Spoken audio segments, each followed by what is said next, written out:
This session is titled Creating Your Village. Explore your path into and beyond modeling to help create a communication team across home and school. I'm Samuel Sennott from Portland State University in the Universal Design Lab, and I want to take you on a little journey here. And we're going to start, and I want you to just stop for a second, and if you'd like, just close your eyes. And when we say you can close your eyes, I want you to think about something you're thankful for in your life. Okay? It could be anything. It doesn't have to be with your child and the conference. Just think about something you really love in your life, something good. Okay? This is a little retreat time, this session. Okay? So just close your eyes, think about that thing. And for those coming in, just think about something you're thankful for. Now think about something that with your child that you're thankful for. Just something about it. It might be kind of quirky.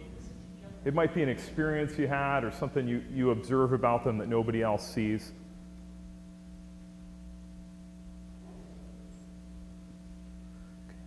And then think about something else that you're thankful for, something that you're good at, something that you feel really confident about, something that you're good. And just think about these couple of things for a minute. And just take a couple deep breaths of mindfulness. Just enjoy the silence of the room.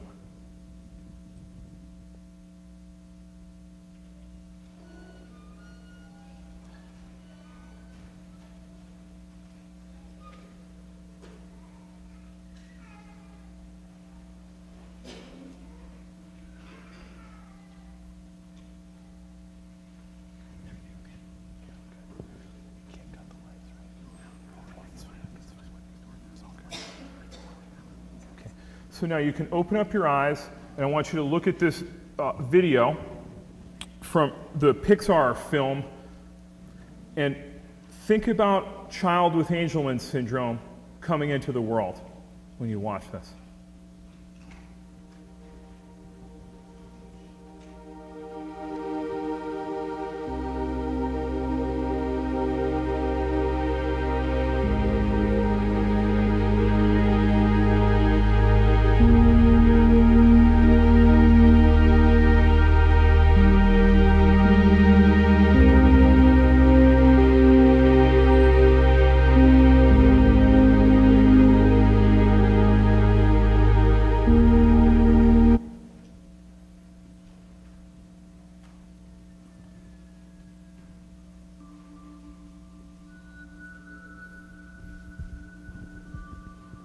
Do you ever look at someone and wonder, what is going on inside their head?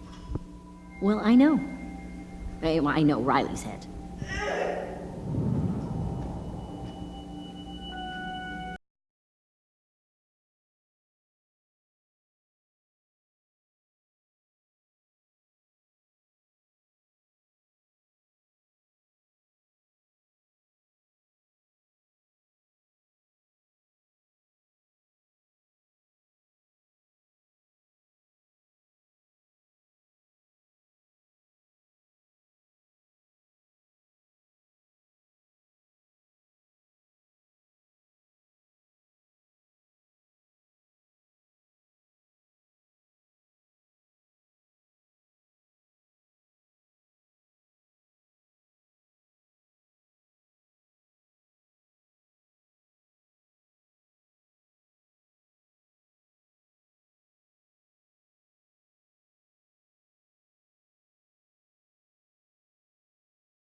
My daughter turned 5 last week, and when she was much younger, she couldn't speak very much, and she said, She said, Dad, we were reading a book. She said, Dad, you know me?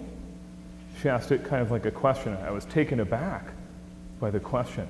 And I just started crying. And I said, I realized, I go, yes, I know you, Madeline. I helped name you. Okay? And it hit me how much I love my child and how much we love our children. And when I speak to graduate students, I'm an assistant professor at Portland State University now. I speak to graduate students and I tell them, when you're working with people's children, it's someone that they named, they helped name most of the time. And this bond we have with children is powerful. Okay. And children come into the world and you're on this journey as parents, as family members. Okay? You're on this journey exploring the world of your life with your children. And we just did this little exercise, kind of being quiet for a moment. But I'll tell you this other moment that I see. Sometimes when I'm driving in my car or walking in the city, I'll see a school bus. And there's this moment where parents are dropping their kids off into a school bus.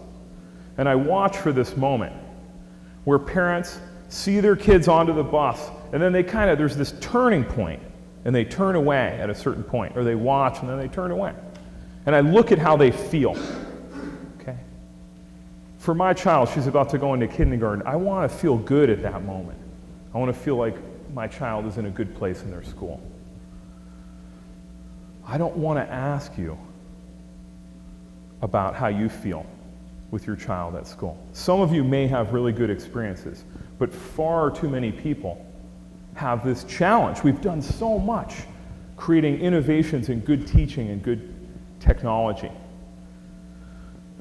But this matters, this experience, when the kids that you have go off with others. That's what we're going to work on today. That's the focus of my work, is to try to help make good communication partner training, help create good systems so kids get what they need. So we're going to enter into school. We have an intern who does illustrations. So what are we going to talk about over this next hour or so? We're going to talk about some AAC fundamentals, but then we're going to get into this area that I think goes a little bit beyond the fundamentals. I think about it as an essential part, but it's not often included enough. And that's coaching and some of this real troubleshooting of how to get this stuff to stick in your child's systems of support. And then we're going to have some discussion, and we're going to have some discussion throughout.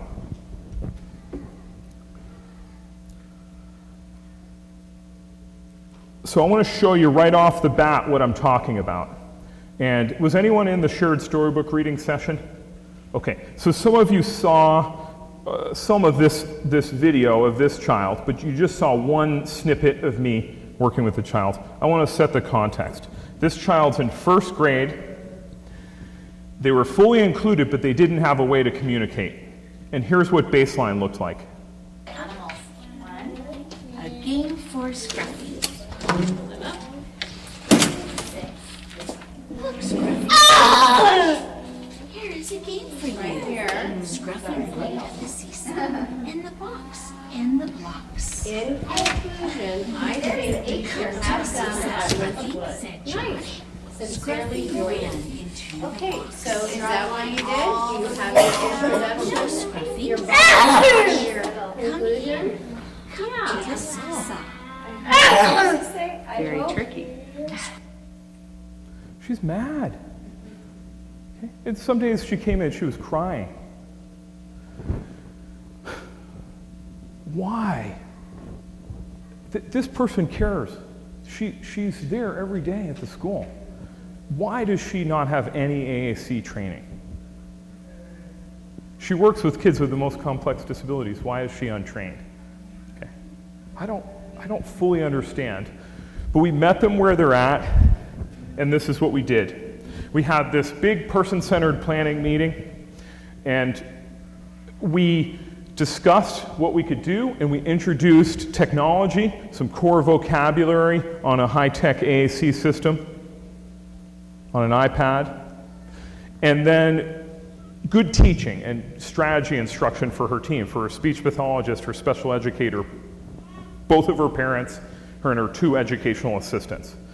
And we called that good teaching. It was part of this grant we had, teaching, technology, and theory. And why are we doing this? Well, because this was the last image I saw, is this child playing with her friends on the playground and talking, and that was very powerful. So what were we trying to do? We were trying to increase the good behaviors by the teacher. We were trying to increase one thing in particular. It was AAC models, some other things too. That was one thing we measured in this project. And then communication turns, and what was the modality of those communication turns? Was it using the high-tech AAC system? Was it using gestures? Was it using speech? Here's the first coached session where I modeled it. So I said, I'm going to do the session. I'll read with the child. And here's what that looked like. Look, said Matthew, look at monkey. Area. Up he goes, said Emma. Equals BH Happy. equals Yes, 0.5 inches Emma looks times 2 inches happy. Happy. equals 1 inch squared. Yeah, That's happy. for this A. Happy. That's for A. That's the equation for A. Oh, That's you for A. You. Right there. look Go ahead.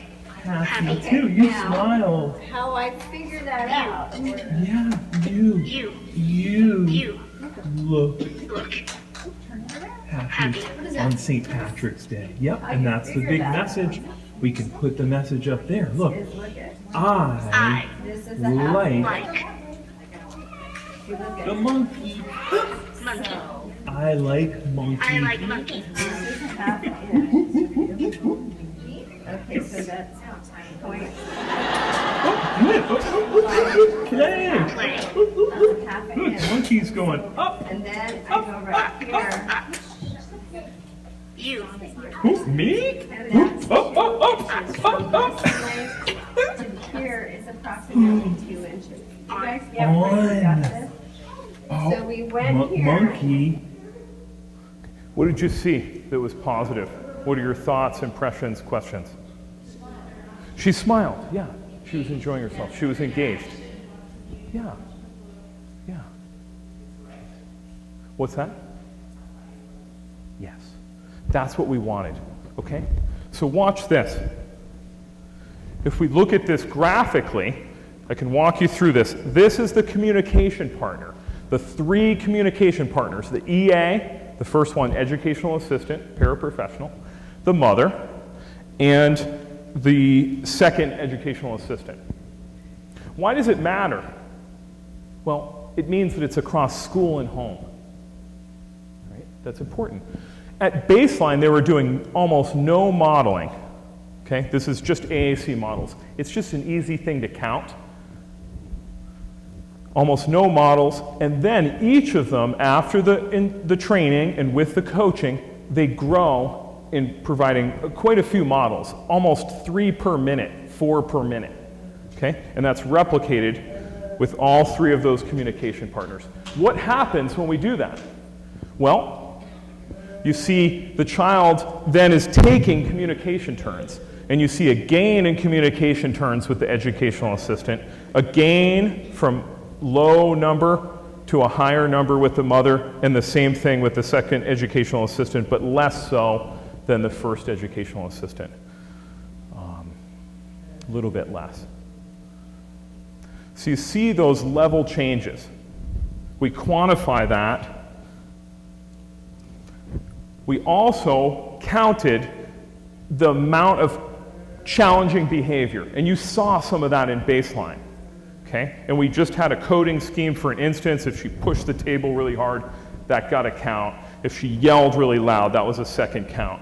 And she was doing quite a few challenging behaviors. And then you see, from baseline to intervention, they go down to almost zero. Not completely zero, but a big reduction across those 3 tiers. And that mattered. And you see in those videos, she looks happier at intervention. And then you see that it went with more communication. There was less challenging behavior. Here she is with her educational assistant, and you can see how well the educational assistant's doing. Check it out. Hungry. He's hungry. Yes. No. Yes. Yes. Kitty cat's Hungry. hungry. Here is a butterfly. Food. Butterfly. Fat cat.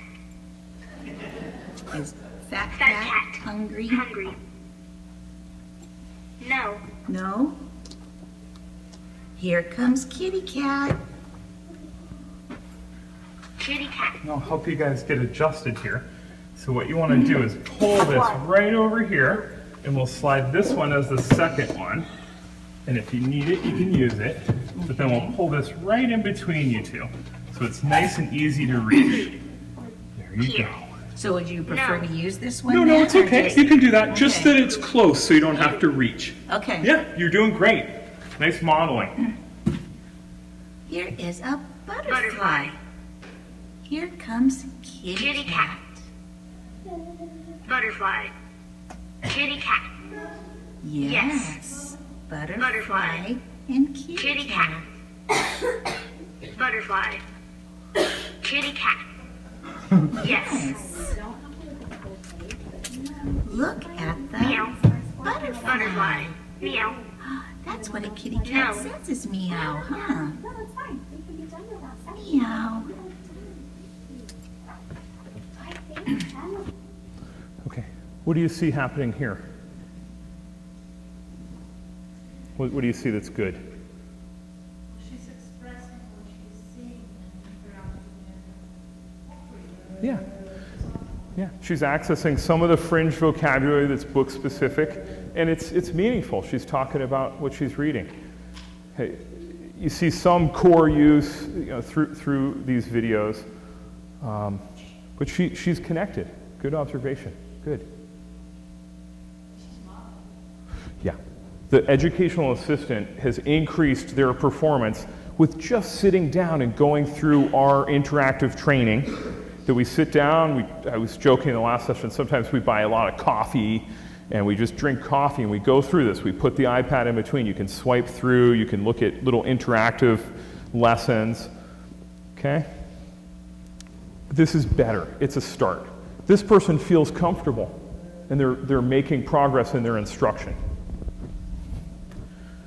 You see that partner performance, and that's a valid single case design. That shows experimental control.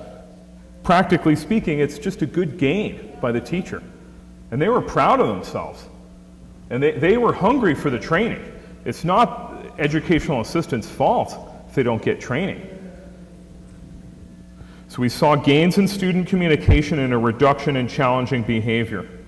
And then mom and the child's dad were real excited, and they participated, and mom does a really great job here. Hi, Jacob. I'm little Jim. What did you do next? What a great question. Mother. Mother's Little chimp. Little chimp. Mother. Mother. Mother. Mother. Mother. Little chimp. Mother. Here is mother Little chimp. chimp. Mother. Little chimp. Little chimp is right here. See little chimp Little right here? chimp. Mother.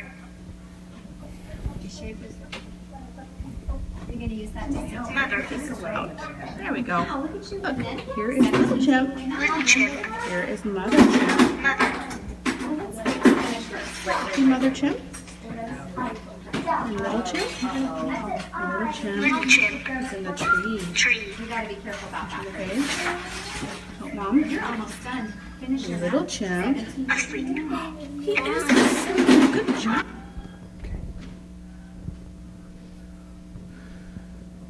She was so proud of herself, okay? She didn't know what to do to get started. And her child was in first grade. She had fought to get her child included. That was awesome. That was terrific work that she made happen with her family. A little bit of training, a little bit of coaching, and she was successful. And she felt it, and she knows what it looks like for herself. The cutting part of this is here's a first grader with such little intervention was able to do so well. Look at how much language this child had. And that part can be a little bit frustrating. And I heard Patty Gutierrez from Argentina say a few days ago, it's never too early, it's never too late to get started with AAC. With our sponsored project from the Angelman Syndrome Foundation, the first pilot is with an adult, okay? Because we don't want anyone to say that adults, it's too late. And that's very purposeful and intentional. Really nice gains. I wanted to intro this session with showing you what that looked like. And this is what matters too. These little moments at recess coming down the slide. That was such a great way to walk away from that school. Now, I don't want to get too much into this, but she made a good gain, but that child's story continues, and we're still trying to help that family. I just want to start out the rest of this next segment of the session saying that, we're standing on the shoulders of giants. Okay, that's how I feel with this work. And these are people that I've worked pretty closely with. There's a lot of others, like other people in this room, too, that I've been at sessions of theirs. But these are some people that, like Linda Burkhart, Caroline Musselwhite, Janice Light, and David McNaughton, my advisors at Penn State. I got to work with Carol Zangari when I was in South Florida, and I've worked side by side with Gretchen Hanser, and then this person, John Costello, is how I got started in AAC, going into his clinic at Boston Children's Hospital. There's all this amazing knowledge from these people, and we can stand on their shoulders and do more. So I'm just going to really quick walk you through my little backstory. So I have a PhD now in AAC and special education, and I have this startup lab called the Universal Design Lab. I got started when I was outside of Boston. I left college, and I came back home. I wasn't sure I was going to start taking classes. I decided to volunteer, and this boy here was the inspiration for the center. He had multiple disabilities, cerebral palsy, he was blind.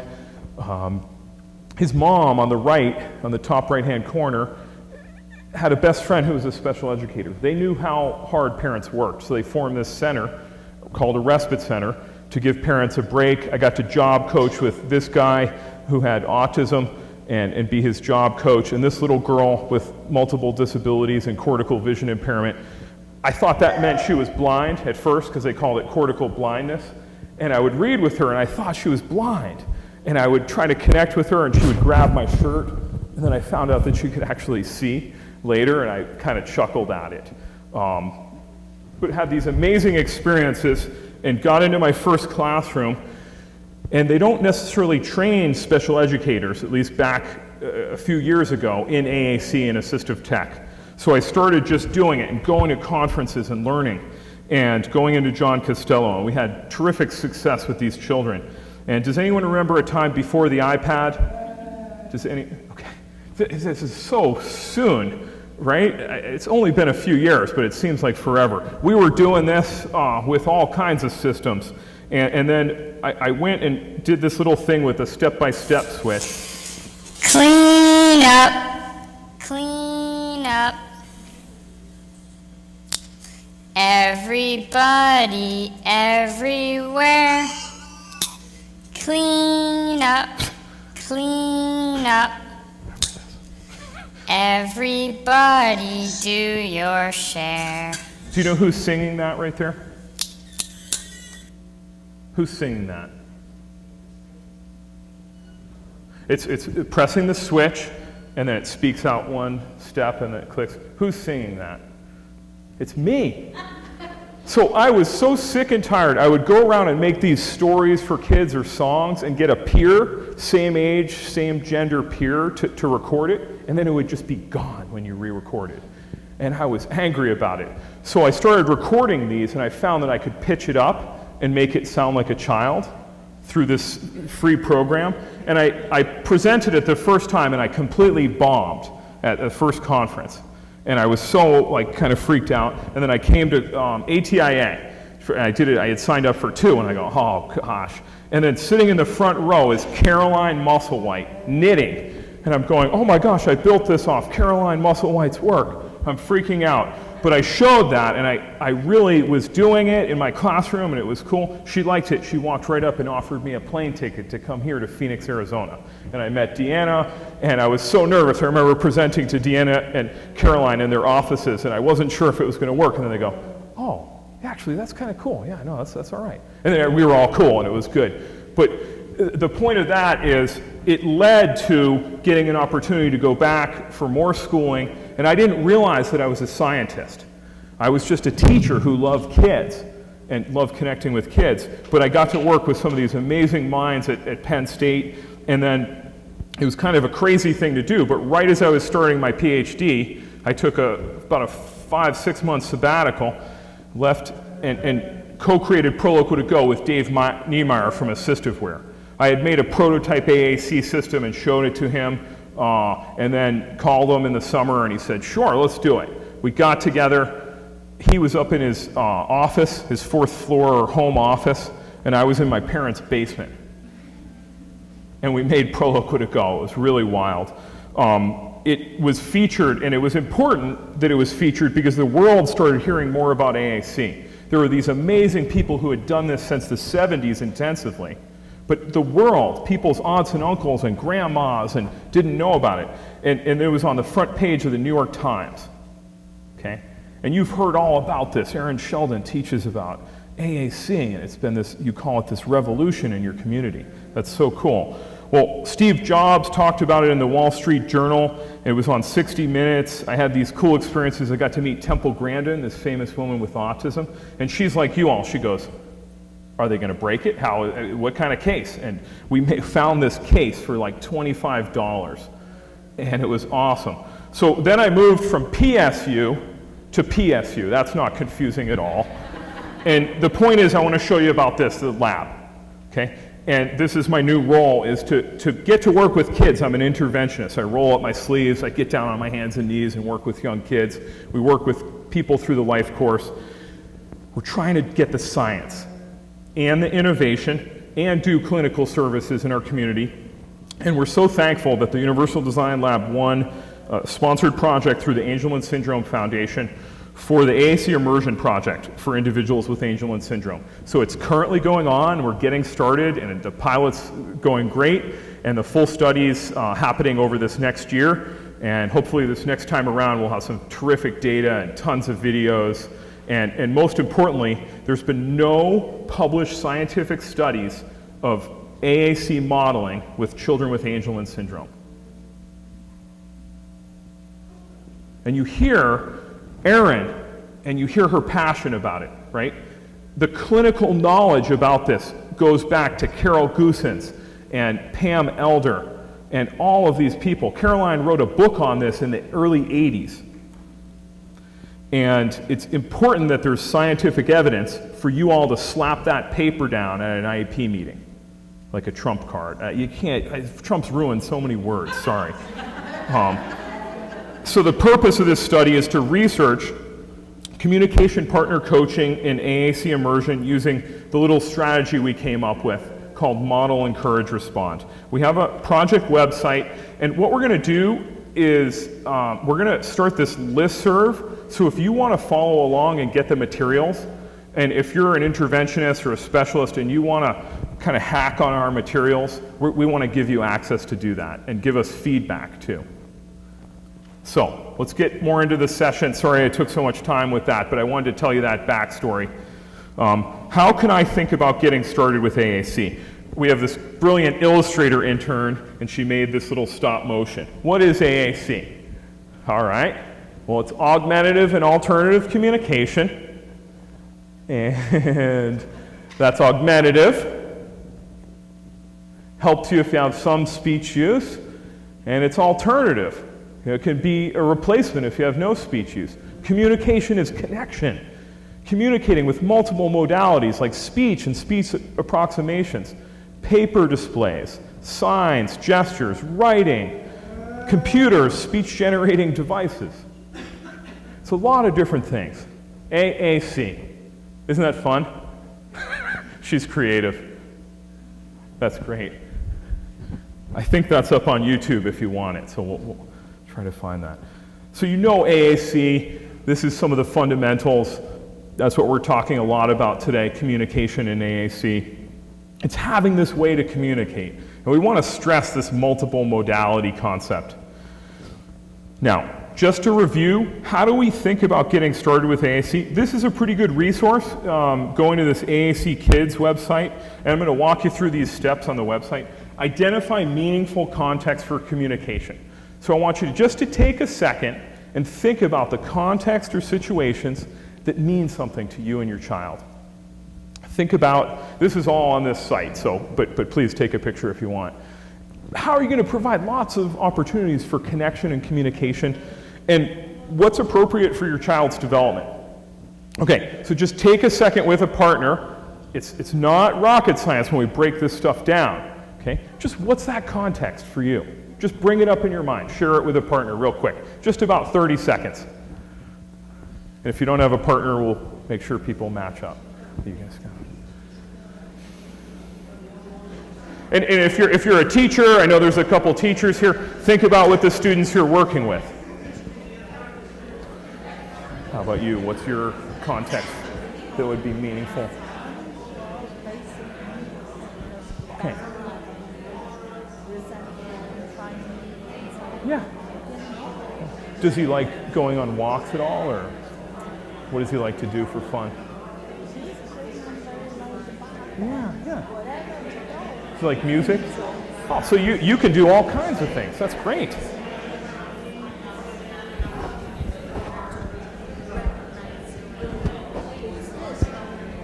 Okay. Yes. Is he here? Okay.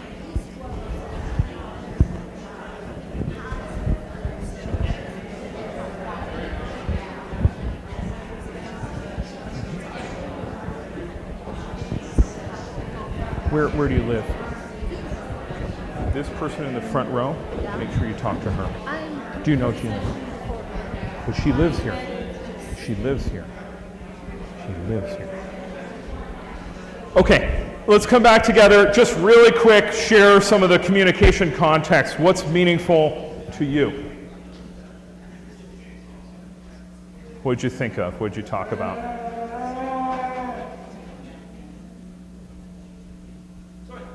Oh, no, just if anybody wants to share. Yes? Yeah. Oh, cool. Oh, some art. Cool. Your child likes art.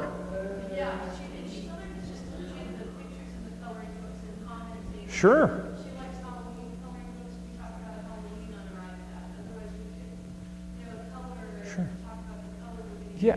Well, see, that art is such a beautiful thing because you can do so much with it. There's so many different ideas you can bring into it, so much vocabulary. It's also kind of cool. Art can be kind of edgy. Yeah. Great. How old's your child? She's 12. She's 12. Yeah, and her version of art might just be, making a line. It's just like, cool, she did it. Has anyone been to that museum in Barcelona where there's just a big line, the Miro Museum? It's just, yeah, you've seen this. It's a huge line. And it's actually pretty powerful. So that's the cool thing about art. Who else? Oh, the pool. Absolutely. The water. Absolutely. It could be a pool, but also you can do, with young children, you can do water play inside, and that can be a lifelong interest, and you can share that with people. That's great. You're thinking the right way there. Okay. This is going to move pretty quick because it's review. Provide effective means for communication. What do we need to think about here? I've adapted some of this off the site. Communication's a human right, it's important, and you need to find some sort of an AAC system. Has anyone seen this? The National Joint Committee's Communication Bill of Rights? Okay. Reason why we want to share this is there's some really good ideas here. And I was starting to glaze over when I saw this. I go, yeah, I've seen that. But I realized that having values for schools and trying to get people to change in schools, if you have something to go to that has really good values, it can be a great thing to bring to an IEP meeting. It can be a great thing to give to a special ed director. So it's a good resource you should know about. And it shows these rights to basic communication. That's social, express feelings, to reject things, request information, to be communicated with in a dignified manner, to be included in social interactions. And why does this matter? Well, communication's important. If we look at life on a timeline, and wherever you're at, if you learn language, look at what that opens up in school and home and beyond, in the community, in work settings. It opens up so much. And what are those means and modalities? Well, there is genius in some of these systems. Gail Porter and the whole community that's supporting and developing POD, there's so much here. There's so much good language and organization of language according to pragmatics, according to vocabulary, semantics, syntax. Okay? It's a brilliant system. High tech, low tech. There's apps like Proloqua to Go that has access to core vocabulary and customizations, like switch scanning. There's time-tested systems that have advanced syntax prediction built in, like Unity, MinSpeak, LAMP-based systems. Systems like TouchChat that have core vocabulary, Nancy Inman's word power. There's many different choices, and it's advised to get help with that choice. Try some of this stuff out. It's got to fit for you. We shared in the storybook reading session that if you speak Spanish, you shouldn't just have access to an English-based system. These things really matter, and they should be obvious. Okay, so you're going to get access to AAC in the form that meets your needs, and then you have to select appropriate vocabulary. There's different ways to do this. One is to choose a really good core-based system, or a system that has really good default vocabulary from the beginning, like POD. And then you can make lists of other things you want to add based on what your child wants to talk about. Pictures of friends, pictures of family members can be incredibly meaningful. Even just that one picture can be good. There's also different reference lists for early childhood, like this one that's on that AAC Kids website. And if you don't know core vocabulary, it's just the basic idea. It's the high frequency words that we use throughout our speaking. POD is this pragmatically organized dynamic display that focuses on the functions or the intents we have for communication. It goes all the way down to 1 per page or 9 items per page. You can rip them off, you can keep them all in the book, and it can go all the way up to very advanced organizations that have syntax and morphology. Yes? Just wondering if you could say, since we talked about the pool, that you can, if you have a laser printer or device with a laser printer, use waterproof paper. Absolutely. One we like is called iGauge, and it's nice because you don't even have to laminate. You can just print it out, and it's waterproof. You can kind of bend it a bit.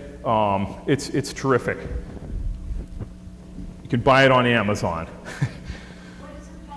It's called I, like the lowercase I, like iPod, Gauge. Okay, another concept to check out is, for organization, is visual scene displays. This is where you take photographs and then make little hotspots. Now this is great for beginning communicators to get that connection going, okay? Where we don't have to worry about advanced understanding of squiggly lines. okay? We could just snap a picture right in the moment and start using it for storytelling. Okay? And the reason why this is interesting to the AAC research community is, what does a young child think of this? Well, they might think it's a severed head. Okay, that's what some kids said in this study. This is by Smita, who is from India, and she did her PhD on this subject, and she said, I don't think this is the way kids think about who. So she didn't just say that, she went and asked children and studied what very young children said when we just said, can you draw who? And this is kind of what they drew. A smaller person with a bigger person pointing to someone else. That was who. So this conversation about developmentally appropriate symbols should be balanced with our deep clinical knowledge that people do learn this. And they actually, in this study, show that they can learn it pretty quickly when you give them good teaching. You use it. Okay, so that's why modeling is so important. Language is abstract. Do you know how I know that language is important to be modeled? I'm going to tell you a simple proof. Cane. Perro. Dog. How could you ever learn that?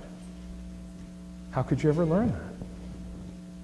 That would be so random if we came up with the same word, cane, the Italian word for dog. It's culturally conveyed through modeling. So through modeling this, kids learn that it's who, is the point. But it's important for you to just be aware of this. There are some new apps for doing this kind of quickly. This one's from Dynavox. This is our rep in Portland. We were at the same conference, so I made one. I think it's really fun for storytelling, okay? And I think it should be really open, and anyways. So those are some ideas for vocabulary organization. And then setting up the environment to support communication. This is very important.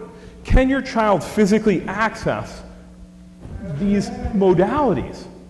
You have to look at the positioning, vision, hearing, motor skills.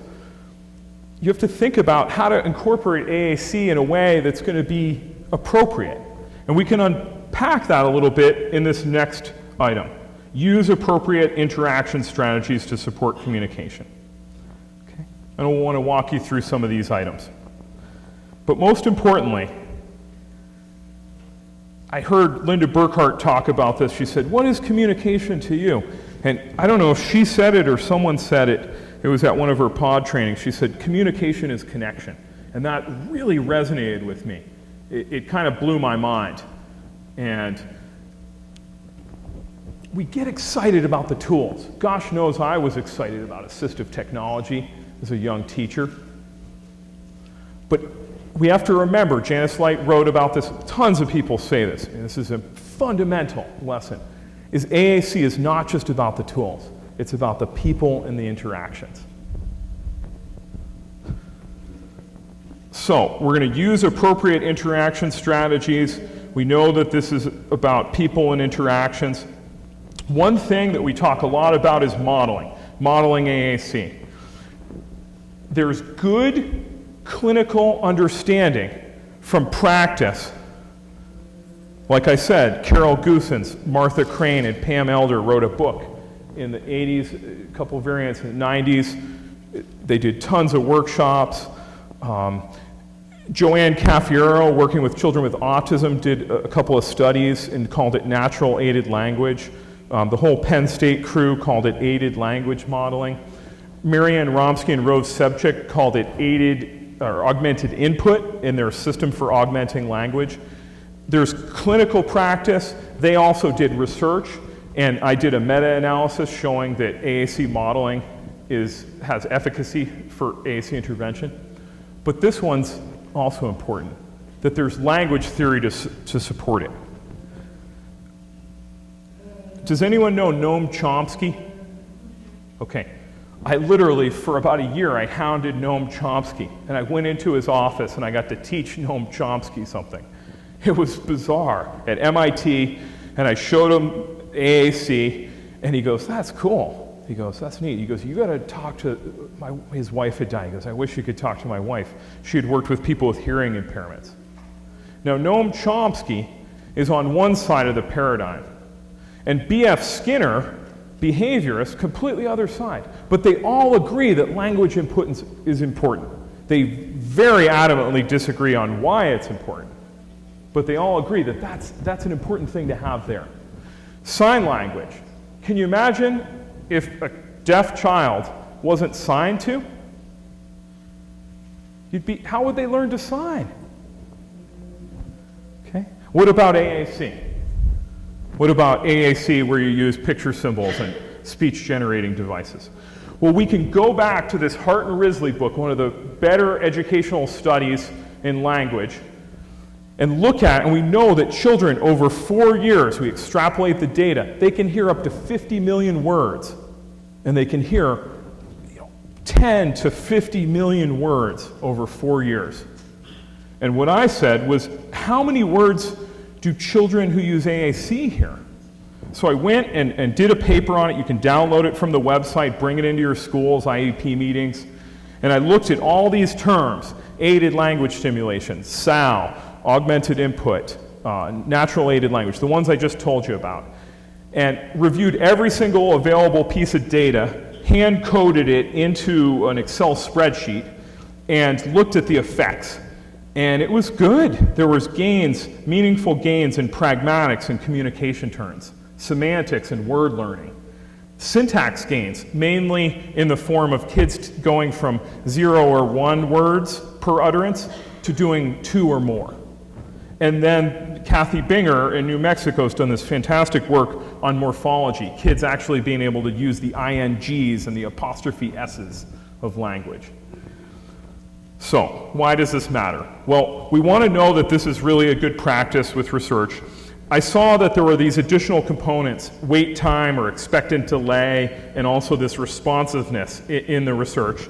So I tried to make a package that I thought I could teach to people, like paraprofessionals, parents. I thought a way to make it easy for people to do. And I showed it to people like Gail Porter and Linda Burkhardt, and they liked it. They gave me some feedback, and this shows the research base for it. And I combined it with different things like shared reading.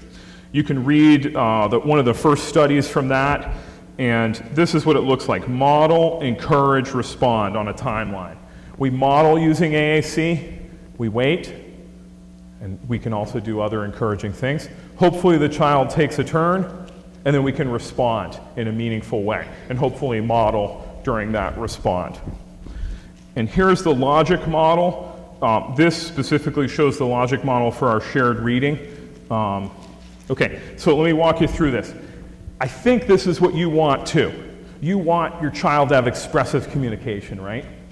Well, what is that made up of? It's made up of usage, using expressive communication. And inside of that, we have vocabulary and the forms that that takes.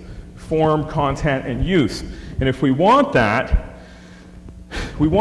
this was specifically for young children, but we want that for children, friends and family, and teachers. We want them to be able to do this. And our intermediate goal for this reading, which could be all different contexts, is that we want this interaction happening. We want this good intervention happening. So we want someone encouraging, and we want more frequent intervention happening. So if we want that, what can we do? Well, we can start coaching people, and we can use strategy instruction. We can just work side by side with people. We like strategy instruction because you teach people why, and then you show them what, and then you socially scaffold their progress. Not in some way where I'm the trainer. No, we're in this together. We're going to figure this out with shared goals, coaching. And then we use it, and we get people to independence, and hopefully they can share about it too. Here's the logic model for the study. It's very, very simple. We start with person-centered planning, and we add in communication partner training and coaching, and then we see, as you saw in those intro videos, gains in the communication partner knowledge, skills, and also dispositions. How people feel about your kids, how they treat your children. And then most of the time, we see good communication partner performance changes. Now this matters too. If you know it, and you also have the skill, That doesn't matter if you can't do it with if the educational assistant or respite provider, if yourself, if you can't do this with your child. So the performance matters. And if you can perform that, what we are hoping for is student expressive language gains, and then it doesn't stop there. That's the neat thing, is once you get that gain, you meet after a couple weeks, you see a little bit of gain, then you can go back into this cycle and decide to plan more.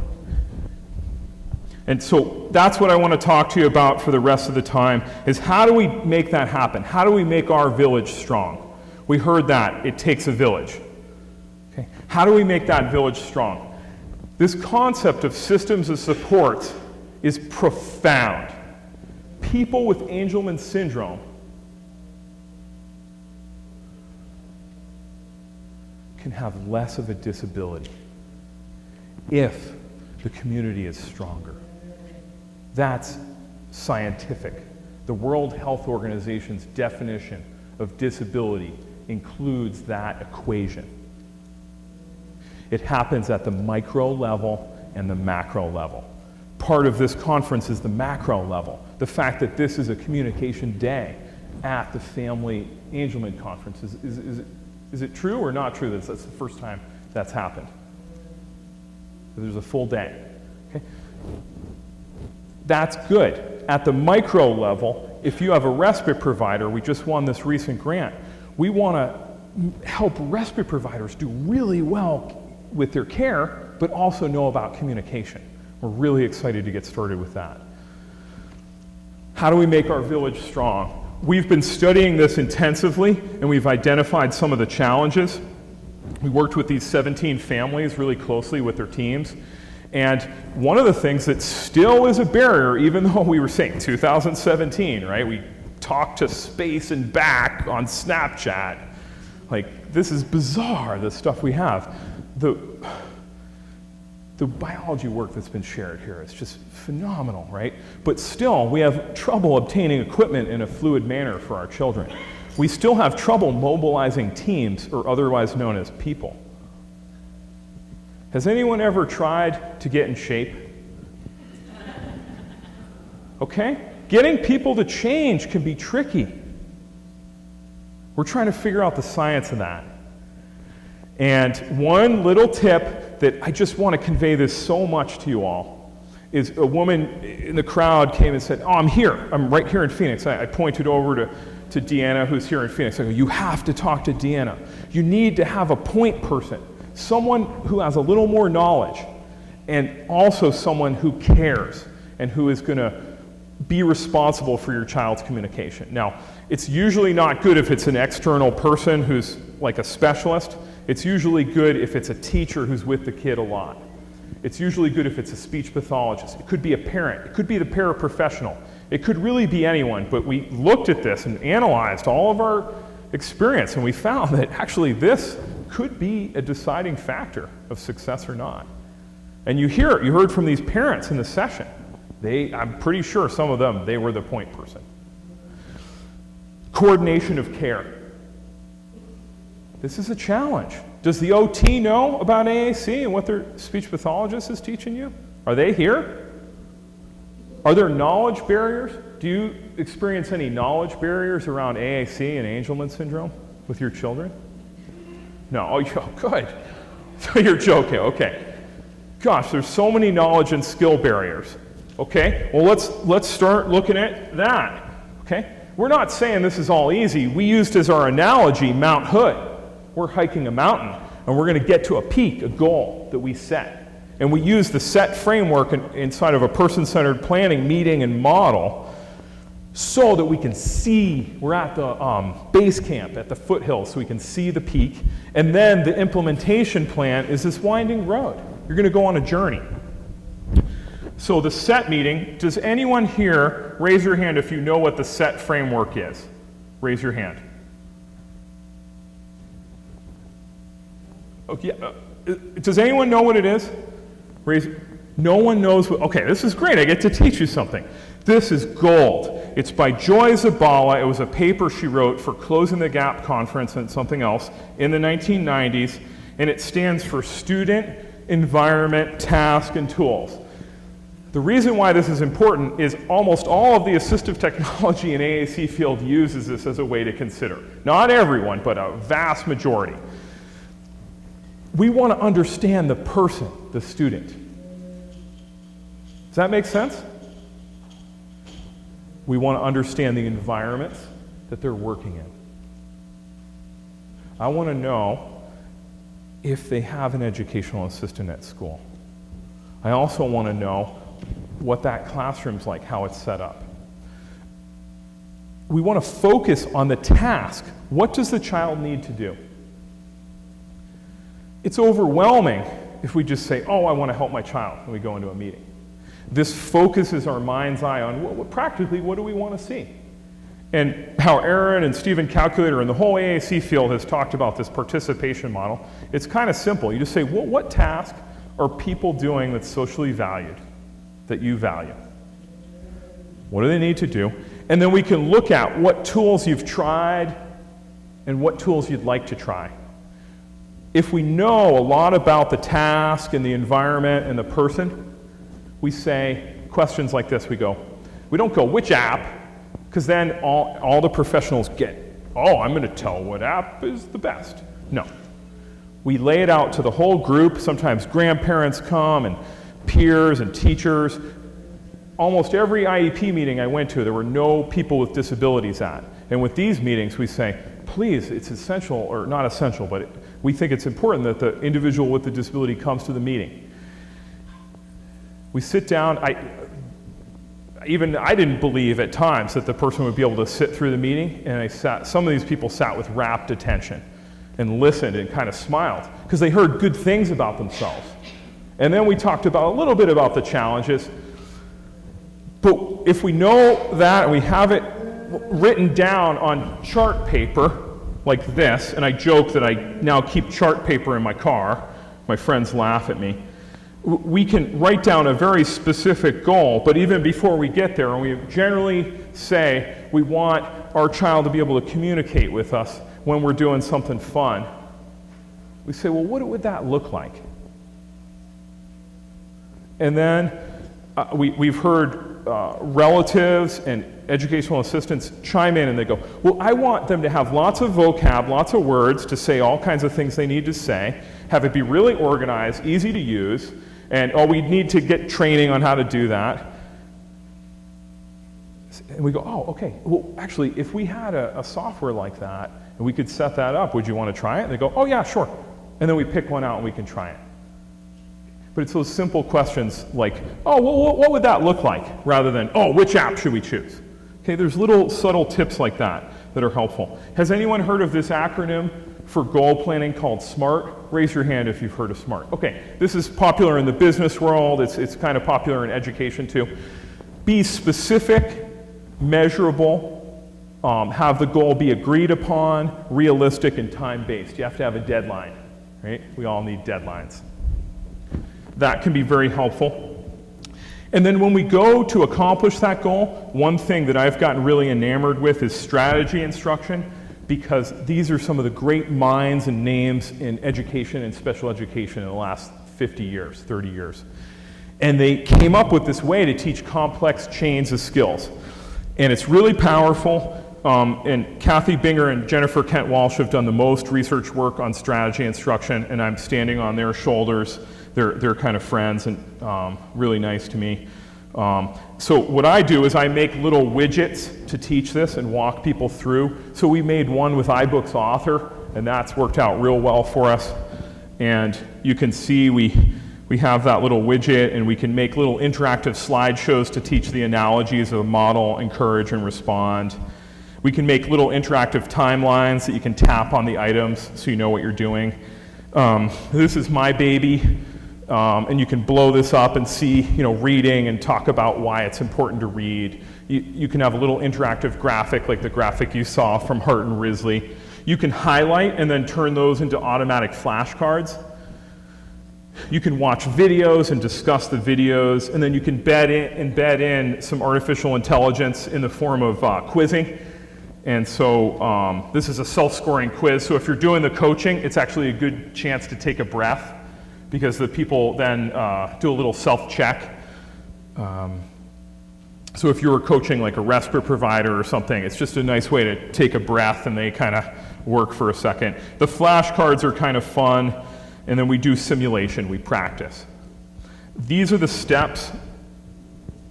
Develop background knowledge, discuss the strategy, model it, see it, show people video. Memorize it, support it with practice and simulations in the software or in role play, or preferably with the individual. And then coaching, sometimes we do it outside the room with a little earpiece, but that's kind of fancy, don't worry about that. And independent performance, you want to get people to independence. We show analogies like we showed in this last session, like modeling's like planting a seed, encouraging's like providing sun to the flower, and responding's like providing water to that sapling or flower. We look at models like this, and you can bring in pictures like this. If you have a school team, or maybe you have an adult and there's some care providers, you've got to get their head to change. And so you want to show them. This is a model that's used a lot in AAC trainings, where you go, hey, I want my child to use AAC. Why are we just speaking to them? Doesn't it make more sense to have speech and AAC? You show people things like that, they have this aha moment. They go, that makes perfect sense, I get it. And they've come to the other side of knowledge on this subject. I made this little model, and I think this is really exciting to see in action. And actually, I'm talking too much, telling too many stories, but let me just walk you through this. You have an adult or a peer, and they provide this good AAC speech and high-tech AAC input, let's say, and then the child hears that, experiences that, and then they have a turn or they make an attempt, and then the adult experiences that. And when someone who hasn't been able to communicate starts making some attempts, it impacts that person, and they see that person differently, and then they respond differently with that interaction, and you get this cycle going. And it's this bidirectional thing that happens, and it's transactional. And that's what you want to get going. So how are we going to get there? Well, we've made all these little pieces. We're trying to wrap them up in the study and figure out how to sequence them, how to fit them in right. This is one little piece of the puzzle that we like. We published it recently in a journal, the study. We call it check-in, check-out for AAC. Currently we use Google Forms, and we make a little form. We also do paper, little cards. And what is this? Well, we check in. So if we want our, let's just say it's a speech pathologist at school. We have a big meeting, we do one of these person-centered planning meetings. We say we want the speech pathologist, when they do their intervention session, to model AAC. Well, they might sign in with their name, they might review the strategy that they've learned, and then they say, oh, I'm ready to model. Okay, click. I'm ready to encourage communication through wait time, click. I'm ready to respond to child communication by modeling. Okay, click. Wait, I want to watch the video. You can put a video to remind them. Now they're primed. If they're a respite provider, if they're an extended family member, they see it and they're primed. They just said they were going to do it, and then we might go, well, how are you feeling about it? And at first they might say, oh, not very confident. And then we go, click, and I don't have the checkout right there, but with checkout, we say how we did, and it's a little bit of a review, and there's a couple questions, and then we like plus delta. What worked? And you jot it, just a quick note. People are used to texting, so it's just like sending a quick text. It's just like 20 seconds. You click, click at the end of the session, or just if you're swimming, you get out of the pool, you go, how was that? Oh, it was awesome. I feel really good about it, and then what would you do next? What's the delta? So plus, what went well? What's the delta? Just a little note. Oh, you know what? I should have done this. I should have given a little bit more wait time. I kind of jumped in. Or I was putting a little too much pressure on my kid. That's sucked into a Google form, and we can monitor that. So then we can also do this with bug in the ear. So this is the bug in the ear setup. It's kind of fun to see. So the EA or whoever you're coaching can hear the feedback. We can see them through a little camera, Skype on a computer. It goes over the internet or just a router and you're in the next room. And then you can see and speak to the person. So I want to show you a couple more examples with children with more complex needs. So here's baseline, and I pulled this up in the last session.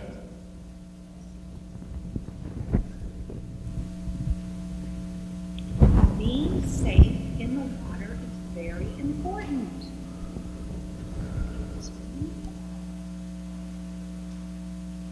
This is not safe. Only one person should be on a jet ski. Certainly should not be riding backwards. That is very. So she's reading a book on the Tar Heel Reader, and she is, she was kind of upset working with this child. The child wasn't communicating much at all, almost never, especially with symbols. He was communicating with some gestures and behavior, but very rarely symbolically. And she got the training, and this is her at intervention. See if we can find something else. What's another one? Oh, TJ. This is a fun kind of party. Looky here. Looky here. How about a Halloween? How about a Halloween party?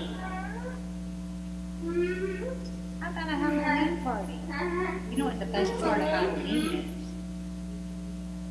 The best part of Halloween? Candy. Candy. Yeah. You like M&Ms? Try again. M&Ms? You like M&Ms? M&Ms. Ooh, is that your favorite candy, please? Lollipops. M&Ms. Good. Good. Sometimes it's hard to get it to work, but I saw you pointing at it. TJ likes to eat M&Ms. M&Ms. Chocolate bar. Chocolate too.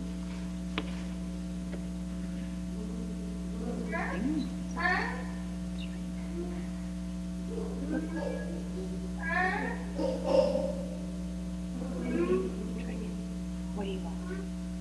You like chocolate? Chocolate bar. Yeah. Chocolate bar. You like. Okay. He was excited to talk about the chocolate bar, and they were reading a book about candy. And if you don't know this Tar Heel Reader, many people know about it now, but it's a great resource, tarheelreader.org. You can access thousands of free books on the internet. And so this person here, It says. This says. What's it say? Me, yeah. It does say me. It says me. On. Did you see on? we saw her using facilitated communication and had that hard conversation. So we got out on the gym floor, we played basketball, 2-on-2 basketball in this empty high school gym. And her and the teacher, the special ed teacher, against this young woman and myself, and we won, we kicked her butt.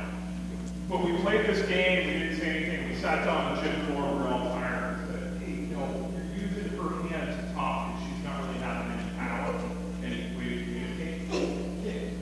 There's this thing called facilitated communication, it's kind of dangerous, and that people don't let kids communicate independently. And she felt horrified. And then we went to do the intervention, and she promised that she wouldn't do it, and then she instantly grabbed the kid's hand. She didn't even realize she was doing it. And so, long story short, she got it, and it made a difference. Greg is singing and playing the guitar. Oh, you like guitar? I like guitar. I like.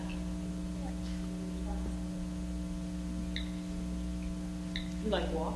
Walk. Yeah. You like walk? You also like guitar.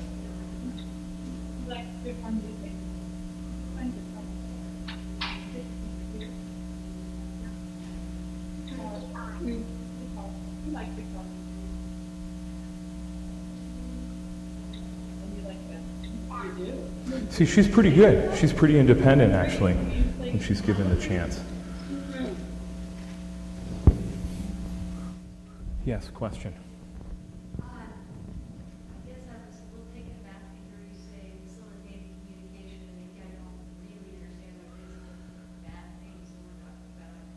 It's just a practice of holding somebody's hand and not letting them talk for themselves, basically. We're just modeling it ourselves. Yeah. Yes. Right. We usually don't even talk about it, but I was just saying that because sometimes you have to help advocate for kids.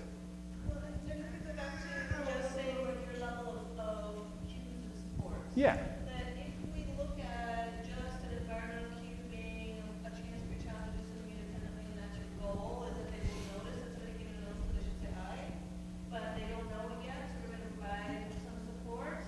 The thing we want to be careful not to do is to pick up their hand and push the button for them with their hand, Yeah. because they didn't do it. So that physical level of support really is in teaching them anything, hand over hand. And this is where, right, it's never too early, never too late. So, and some kids need some physical support. There's nothing wrong with getting physical with kids, helping them, showing them the way. It's just that it should be thought of as this prompt level that, hey, here's how you do it, and then let them try it. So it is, and just know that you can meet it where it's at, and it's not the end of the world. But just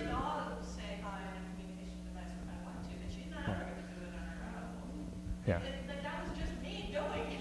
Yeah, and this is why we typically don't talk about this stuff, because it's a bit of a rabbit hole and it's not evidence-based. But another quick question over here. My daughter will hold my hand. That's very different, yeah. She's making a choice. Yeah. Okay, so like if she guides my hand to the button, that's okay. Okay, I want to leave you with one thought. We're running out of time. We've talked about anxiety and challenging behavior and medications. I want to leave you with this. We've started doing these studies where we use these naturalistic language interventions with what's called functional communication. And what we mean by function is knowing why people want to communicate. When somebody throws a chair, it might be that they have a need for something. We figure out what that need is, or the function, then we select appropriate communication, and then we teach that communicative alternative. Okay? And it's hard to watch these videos, but you can see these kids misbehaving, and then they do better. And this guy it's all right. is hitting this himself. First and then cards. Okay? All right? All right, let's do it. And then he's communicating. Yes. And it's just a start, but it's better. Was your walk? Was the walk? And oftentimes people just do this where you just put the Band-Aid on. Just give the communication so that they're not getting agitated. We're advocating for building a full AAC system in advance. I hope you've gotten a few tips, and I hope with our sponsored project that we can have a more comprehensive training and coaching package for you that you can grab and use. If you want to find out information, you can come to the Universal Design Lab website. We're going to have a little listserv so you can use some of our materials. Thank you very much.